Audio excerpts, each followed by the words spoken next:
नमस्कार, स्वागत है आपका संवाद 365 देख रहे हैं। आपके साथ मैं हूं दिग्विजय सिंह चौहान। टॉप 5 में आपका स्वागत करता हूं। टॉप 5 में जिन 5 बड़ी खबरों पर नजर डालेंगे, सबसे पहले उनकी सुर्खियां। दिल्ली में केंद्रीय मंत्री नितिन गडकरी से मिले सीएम पुष्कर सिंह धामी। उत्तराखंड की सड़कों के लिए मिलेंगे 1000 करोड़ रुपए। देहरादून से टिहरी तक टनल बनाने का भी रखा गया प्रस्ताव। मुख्यमंत्री पुष्कर सिंह धामी ने केंद्रीय गृह मंत्री अमित शाह से की मुलाकात। कुमाऊं मंडल में एम्स की स्थापना करने का किया अनुरोध। भारतीय महिला हॉकी खिलाड़ी वंदना कटारिया का उत्तराखंड पहुंचने पर जोरदार स्वागत। ग्राफिकेरा ने सौंपा 11 लाख रुपए का चेक। देवस्थानम बोर्ड को भंग करने के लिए आंदोलन हुआ तेज। तीर्थ पुरोहितों ने पीएम को भेजा खून से लिखा पत्र। देहरादून पहुंचकर किसान नेता राकेश टिकैत ने की प्रेस कॉन्फ्रेंस। भू कानून का किया समर्थन, बोले बाहरी लोगों को जमीन बेच रही है सरकार।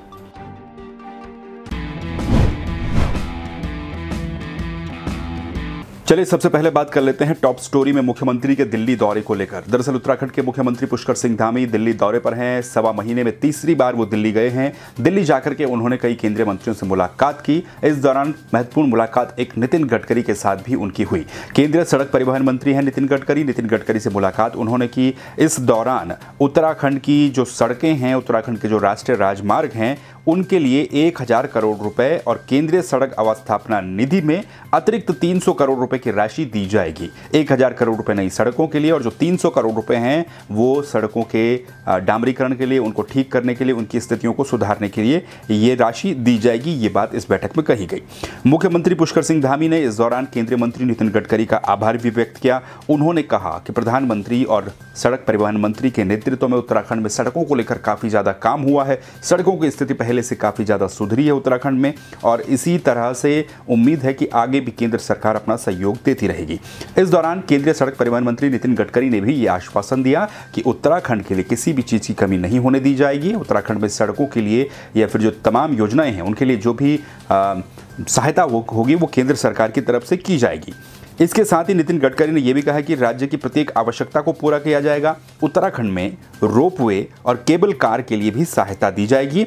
इसके अलावा भी एक और महत्वपूर्ण खबर इसी दौरे से जुड़ी हुई ये रही कि मुख्यमंत्री पुष्कर सिंह धामी ने देहरादून से और टिहरी झील तक के लिए 2 लेन टनल के निर्माण की स्वीकृति का भी अनुरोध केंद्र में जाकर के किया है। यानी कि देहरादून से लेकर और नई टिहरी तक यानी कि टिहरी झील तक एक टनल बनाने का प्रस्ताव रखा गया है। इसको स्वीकृति देने की मांग भी की गई है। 2 लेन ये टनल होगी। मुख्यमंत्री ने कहा कि वर्तमान में उत्तराखंड की राजधानी देहरादून से टिहरी झील जाने के लिए मसूरी, चंबा, कोटे कॉलोनी मार्ग से जाना पड़ता है। ये मार्ग पूरा देहरादून से और टिहरी झील तक 105 किलोमीटर के आसपास पड़ता है, जिसमें कि संभवतः 3.5 से 4 घंटे तक लग जाते हैं क्योंकि पहाड़ी समय है। अगर ये टनल बनती है देहरादून से और टिहरी झील तक टनल बनती है, देहरादून के राजपुर से ये प्रस्तावित रहेगी और जो टिहरी झील के निकट कोटी कॉलोनी में समाप्त होगी। इस टनल की कुल लंबाई 35 किलोमीटर रहेगी अगर ये टनल बनती है तो। और टनल के निर्माण की अनुमानित जो लागत है वो 8750 करोड़ रुपए आंकी गई है। 8750 करोड़ की लागत से 35 किलोमीटर की टनल जो देहरादून के राजपुर से शुरू होगी और टिहरी कोटी कॉलोनी में जाकर खत्म होगी, इसकी लंबाई 35 किलोमीटर होगी। अगर ये बन जाती है तो 30 से 40 मिनट में तकरीबन देहरादून से और टिहरी झील तक का सफर तय किया जा सकेगा। तो इसको भी स्वीकृति देने का अनुरोध मुख्यमंत्री पुष्कर सिंह धामी की तरफ से दिल्ली में किया गया। चलिए अब अगली खबर में भी बात करेंगे मुख्यमंत्री पुष्कर सिंह धामी के दिल्ली दौरे से जुड़ी हुई एक और महत्वपूर्ण खबर की। दरअसल दिल्ली में मुख्यमंत्री पुष्कर सिंह धामी ने केंद्रीय गृह मंत्री अमित शाह से भी मुलाकात की। अमित शाह से मुलाकात करने के बाद उन्होंने अमित शाह को यह कहा कि उत्तराखंड में ऋषिकेश में एम्स होने के बावजूद भी जो कुमाऊं के दूरस्थ क्षेत्र के लोग हैं उनको अभी भी जो सुपर स्पेशलिटी सुविधाएं होती हैं स्वास्थ्य को लेकर वो नहीं मिल पा रही हैं। इसको देखते हुए क्योंकि पहले भी इस बात को वो उठा चुके हैं दिल्ली जाकर के, उन्होंने ये अनुरोध किया कि कुमाऊं क्षेत्र में कम से कम एक एम्स की स्थापना के लिए केंद्र की तरफ से मंजूरी दी जाए। क्योंकि ऋषिकेश में हालांकि एम्स स्थापित है लेकिन वो गढ़वाल मंडल के जो सभी जिले हैं उनके लिए निकट पड़ जाता है, उनके लिए सुविधाएं उपलब्ध हो जाती हैं। लेकिन जो पिथौरागढ़ और चंपावत जो दूरस्थ क्षेत्र के इलाके हैं कुमाऊं मंडल के, वहां के लिए कोई एक एम्स की स्थापना कुमाऊं रीजन के किसी क्षेत्र में की जाए, ये मांग उन्होंने केंद्रीय गृह मंत्री अमित शाह से की है। इसके साथ ही मुख्यमंत्री पुष्कर सिंह धामी ने देहरादून में भारतीय विज्ञान शिक्षा एवं अनुसंधान संस्थान की स्थापना करने का भी अनुरोध किया है। मुख्यमंत्री ने कहा कि ऋषिकेश एम्स की स्थापना के बाद से ही कुमाऊं मंडल के दूर दराज के जो क्षेत्र हैं वहां पर सुपर स्पेशलिटी सेवाओं का अभाव बना हुआ है। तो मुख्यमंत्री ने यह कहा है कि एक राज्य में 2 एम्स पहले भी स्थापित हो चुके हैं और अगर कुमाऊं में एक नया एम्स खुल जाता है तो उत्तराखंड में भी 2 एम्स स्थापित हो जाएंगे, जिससे कि उत्तराखंड की स्वास्थ्य सेवाएं काफ़ी अच्छी हो जाएंगी, काफ़ी अच्छी सुविधाएं कुमाऊं के दूरस्थ क्षेत्र के लोगों को भी मिल पाएंगे। तो गृह मंत्री से मुलाकात करने के बाद कुमाऊं में एम्स खोलने की मांग भी मुख्यमंत्री पुष्कर सिंह धामी ने की है। चलिए आप बात कर लेते हैं ओलंपियन वंदना कटारिया की। भारतीय महिला हॉकी टीम की स्टार प्लेयर वंदना कटारिया अपने ओलंपिक्स के बाद अब देवभूमि उत्तराखंड वापस लौट चुकी हैं। उत्तराखंड पहुंचने पर जोलीघाट एयरपोर्ट पर वंदना कटारिया का जोरदार स्वागत वहां पर किया गया, ढोल नगाड़ों के साथ, और एक ओपन कार में उन्हें वहां से ले जाया गया। उसके बाद वो हरिद्वार पहुंची। हरिद्वार में भी जब वो घर पहुंची तो काफ़ी भावुक भी नजर आई।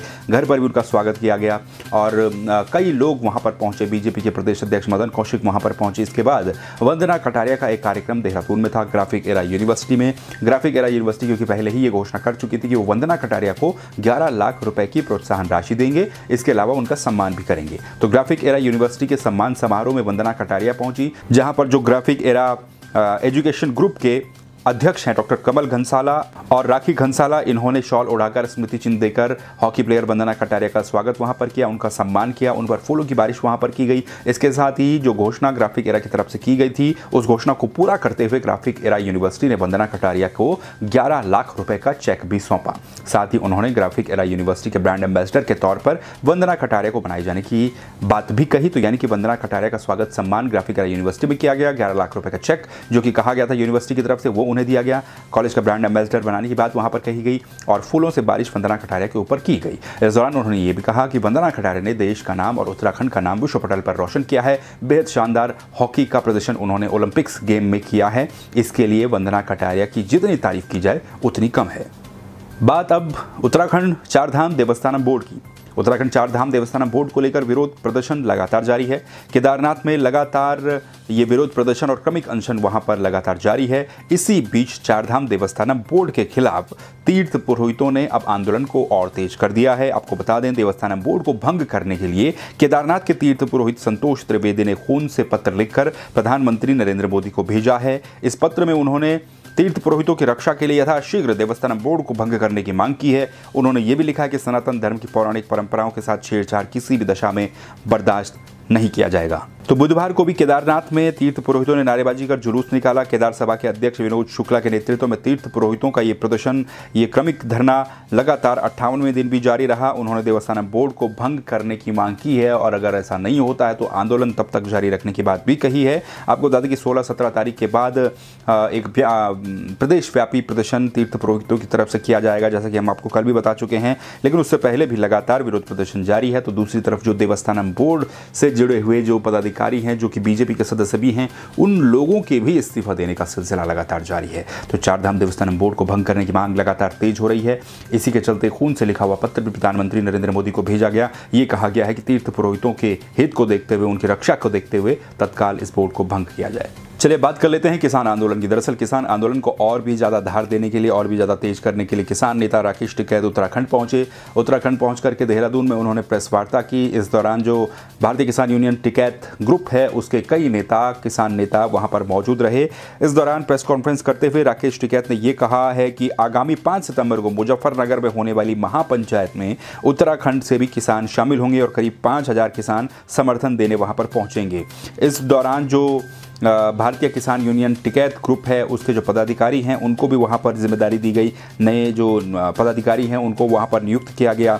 राकेश टिकैत ने यह भी कहा है कि उत्तराखंड में सरकार बाहरी व्यक्तियों को जमीन बेचने का रास्ता खोलकर प्रदेश को बेचने का काम कर रही है। पहाड़ की जमीन को बिकने से रोकने के लिए पूरे उत्तराखंड को साथ आना होगा। ये भी उन्होंने कहा कि उत्तराखंड में एक भू कानून की आवश्यकता है, यानी कि भू कानून की पैरवी करते हुए भी राकेश टिकैत यहाँ पर नजर आए। राकेश टिकैत ने यह भी कहा है कि अगर प्रदेश सरकार प्रदेश के हित में काम नहीं करती है तो किसान बॉर्डरों पर धरना देंगे और जनप्रतिनिधियों की गाड़ियों का रास्ता जो है उसको बाधित किया जाएगा। राकेश टिकैत ने यह भी कहा है कि उत्तराखंड में किसानों और आमजन की स्थिति को सुधारने के लिए कुछ सुझाव हैं वो देना चाहते हैं। इस सुझाव में उन्होंने कहा है कि हिमाचल प्रदेश की तर्ज पर यहाँ पर विलेज टूरिज्म पॉलिसी को लागू किया जाए। उन्होंने हिल पॉलिसी को तैयार करने, फसल पर यातायात सब्सिडी देने और स्थानीय फसलों को MSP के अंतर्गत शामिल करने पर भी जोर दिया। तो ये सुझाव भी राकेश टिकैत की तरफ से यहाँ पर दिए गए। ये बताया गया कि जो आगामी किसानों की महापंचायत होनी उसमें उत्तराखंड के 5000 किसान प्रतिभाग करेंगे और भू कानून की पैरवी भी उन्होंने उत्तराखंड आकर के की है। ये थी उत्तराखंड की टॉप 5 खबरें। इन खबरों को लेकर आप क्या सोचते हैं, अपनी राय कमेंट करके आप दे सकते हैं। इसी तरह की खबरों को देखने के लिए संवाद 365 को सब्सक्राइब कर दीजिए, बेल आइकन भी दबाइए, फेसबुक पर पेज को लाइक कीजिए, वीडियो को शेयर भी कीजिए। फिर मिलेंगे नई खबरों के साथ, तब तक के लिए नमस्कार।